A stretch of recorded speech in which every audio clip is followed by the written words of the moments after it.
Assalamualaikum warahmatullahi wabarakatuh. Perkenalkan, nama saya Windy Kartika dengan NPM 0321190046. Kali ini saya akan memaparkan rencana pelaksanaan pembelajaran di Sekolah SMA Negeri 1 Jonggol, mata pelajaran Bahasa Indonesia, kelas 10 semester 1, dengan materi pokok teks eksposisi, dan alokasi waktunya 2 jam pelajaran atau 2 kali 45 menit dengan kompetensi inti KI1, KI2, KI3, dan KI4. Lalu kompetensi dasar dan indikator pencapaian kompetensi. KD 3.3, yaitu menganalisis permasalahan argumentasi, pengetahuan, dan rekomendasi, kebahasaan teks eksposisi yang didengar dan dibaca. Dengan IPK 3.3.1, yaitu menganalisis isi teks eksposisi. KD yang lainnya adalah 4.3, yaitu mengembangkan isi permasalahan, argumen, pengetahuan, dan rekomendasi, teks eksposisi secara lisan dan tulis, dengan IPK 4.3.1, yaitu menyusun kembali teks eksposisi dengan bahasa sendiri. Tujuan pembelajaran yang akan dicapai pada pembelajaran kali ini yang pertama, setelah menyimak materi dari guru, siswa mampu menganalisis teks eksposisi yang didengar dan atau dibaca dengan tepat. Kedua, setelah membaca materi dari buku, siswa mampu menentukan isi teks eksposisi dengan benar. Ketiga, setelah melakukan diskusi kelompok, siswa mampu mengembangkan isi teks eksposisi dengan benar. Keempat, setelah mengikuti proses pembelajaran, siswa mampu menyusun kembali teks eksposisi dengan bahasa sendiri dengan baik.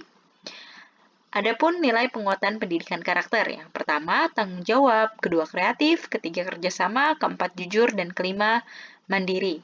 Adapun materi pembelajaran yang menjadi materi pokoknya yaitu menginterpretasi makna dalam teks eksposisi. Yang menjadi subpokoknya mengidentifikasi tesis, argumen, dan rekomendasi dalam teks eksposisi. Kedua, membedakan fakta dan opini. Adapun pokok yang lain yaitu mengembangkan isi teks eksposisi. Yang menjadi subpokoknya melengkapi tesis dengan argumen yang mendukung, menyampaikan kembali gagasan dalam teks eksposisi dengan bahasa yang berbeda. Lalu, sumber dan bahan yang menjadi sumber pembelajaran yaitu buku cetak karya Suherli dan kawan-kawan tahun 2017, buku siswa Bahasa Indonesia kelas 10, edisi revisi tahun 2017, Jakarta Pusat, Kurikulum dan Perbukuan Balitbang Kemendikbud halaman 51 sampai 67. Sumber yang lainnya internet, siswa bisa mencari teks eksposisi di internet, lalu lingkungan sekitar. Kedua, bahan. Yang menjadi bahannya adalah lembar kerja peserta didik. Lalu media dan alat, yang menjadi medianya yaitu media visual, lebih tepatnya PowerPoint text. Yang menjadi alatnya laptop dan proyektor. Adapun strategi pendekatan metode dan model pembelajaran. Yang pertama strategi cooperative learning, karena pembelajaran kali ini menekankan pada kerjasama tim. Kedua, pendekatan saintifik. Ketiga, metode yang digunakan ceramah, diskusi, dan tanya jawab. Keempat, model yang digunakan adalah model project-based learning. Lalu, ada kegiatan pembelajaran. Di kegiatan awal, yang pertama, guru memasuki kelas dengan mengucapkan salam. Lalu, peserta didik merespon salam sebagai tanda saling mendoakan, merupakan nilai religius. Kedua, guru meminta ketua kelas untuk memimpin doa. Ini pun termasuk ke dalam nilai religius. Ketiga, guru memeriksa kehadiran peserta didik. Keempat, guru melakukan apersepsi bersama peserta didik, tanya jawab mengenai materi pada pertemuan sebelumnya, merupakan nilai rasa ingin tahu. Kelima, guru menyampaikan tujuan pembelajaran yang akan dicapai. Lalu, masuk ke kegiatan inti. Pada kegiatan mengamati, kegiatannya yaitu peserta didik menyimak materi dari guru.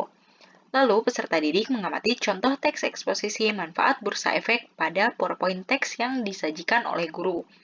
Lalu, peserta didik dibagi menjadi beberapa kelompok, merupakan nilai dari 4C yaitu kolaborasi.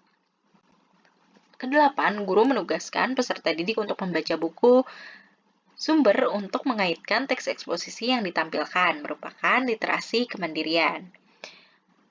Lalu peserta didik mengidentifikasi masalah dengan menentukan isi pokok teks, eksposisi dengan menjawab pertanyaan-pertanyaan yang disampaikan oleh guru merupakan aktivitas berpikir kritis. Lalu peserta didik menerima lembar kerja yang diberikan oleh guru merupakan aktivitas kerjasama.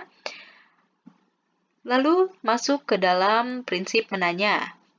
Adapun kegiatannya, peserta didik berdiskusi dengan teman sekelompok dan bertanya kepada guru jika ada yang tidak dimengerti, merupakan aktivitas berpikir kritis dan komunikatif. Adapun prinsip menalar, aktivitasnya peserta didik dengan teman sekelompoknya menemukan isi pokok teks eksposisi merupakan aktivitas kerjasama atau nilai kerjasama. Lalu pada prinsip mencoba, peserta didik mencoba menyusun isi teks eksposisi dengan bahasa sendiri, merupakan aktivitas kreativitas. Lalu pada prinsip mengomunikasikan, aktivitasnya adalah mempresentasikan hasil diskusi kelompok di depan kelas, merupakan tanggung jawab dan komunikatif.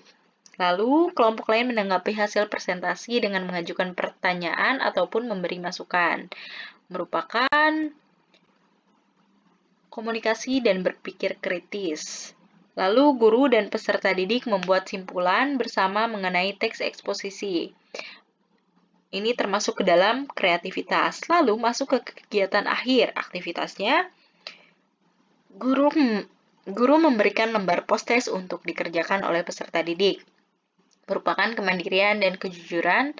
Lalu guru memberikan refleksi dengan cara lisan kepada peserta didik. Setelah itu, peserta didik menerima penjelasan tugas membuat teks eksposisi dengan tema lingkungan atau tema yang lain. Lalu peserta didik memberikan informasi materi pembelajaran berikutnya. Lalu peserta didik dan guru mengakhiri kegiatan belajar dengan berdoa, merupakan nilai religius. Adapun penilaian pada hasil pembelajaran, yang pertama penilaian sikap melalui observasi, dan adapun aspek perilaku yang dinilai, yang pertama tanggung jawab, kedua kreativitas, lalu ketiga kerjasama, keempat jujur, dan kelima mandiri. Adapun yang menjadi catatan perilaku yang dinilai, meliputi kriteria 100, 75, 50, dan 25. Lalu skor maksimal, skor sikap, dan kode nilai atau predikat. Dan format di atas dapat diubah sesuai dengan aspek perilaku yang ingin dinilai. Kedua, penilaian yang dilakukan adalah penilaian pengetahuan. Teknik penilaiannya, ujian tulis melalui post-test. Adapun soalnya, lalu pedoman penskorannya untuk soal nomor 1, nomor 2, nomor 3, dan nomor 4. Dan bagaimana mengolah skor tersebut. Lalu penilaian yang dilakukan, yang ketiga adalah penilaian keterampilan melalui lembar pengamatan proses. Ini untuk menguji bagaimana siswa mengembangkan dan menyusun kembali teks eksposisi. Yang menjadi instrumen penilaian dan pedoman penskorannya, siswa diminta untuk melakukan presentasi hasil lembar kerja diskusi kelompok. Lalu ada petunjuk penilaian, rubrik penilaian, dan bagaimana mengolah skornya. Dan di sini terdapat nama kepala sekolah dan guru bahasa Indonesia. Setelah itu, masuk ke dalam lampiran-lampiran. Ada foto, sampul buku atau sampul sumber, ada lembar kerja peserta didik, ada rancangan PowerPoint, ada foto alat yang digunakan, denah duduk klasikal, denah duduk saat diskusi kelompok. Yang pertama, buku sumbernya, buku bahasa Indonesia kelas 10, adapun lembar kerja peserta didik, terdapat capaian yang akan dicapai, adapun proses diskusinya apa yang akan didiskusikannya, lalu ada contoh teksnya. Setelah itu masuk ke lembar post-test. Lembar post-test ada identitas siswa, nama dan kelas, ada petunjuk pengerjaan soal, dan ada soalnya. Lalu rancangan PowerPoint, pengertian teks eksposisi, tujuan pembelajaran, ciri, struktur, kaidah, dan contoh teks eksposisi sendiri. Lalu alat yang digunakannya ada laptop dan PowerPoint. Ada denah duduk klasikal pada awal pembelajaran, lalu denah duduk diskusi kelompok. Sekian pemaparan rencana pelaksanaan pembelajaran dari saya. Kurang lebihnya mohon dimaafkan dan semoga apa yang saya jelaskan, apa yang saya paparkan bermanfaat. Terima kasih. Wassalamualaikum warahmatullahi wabarakatuh.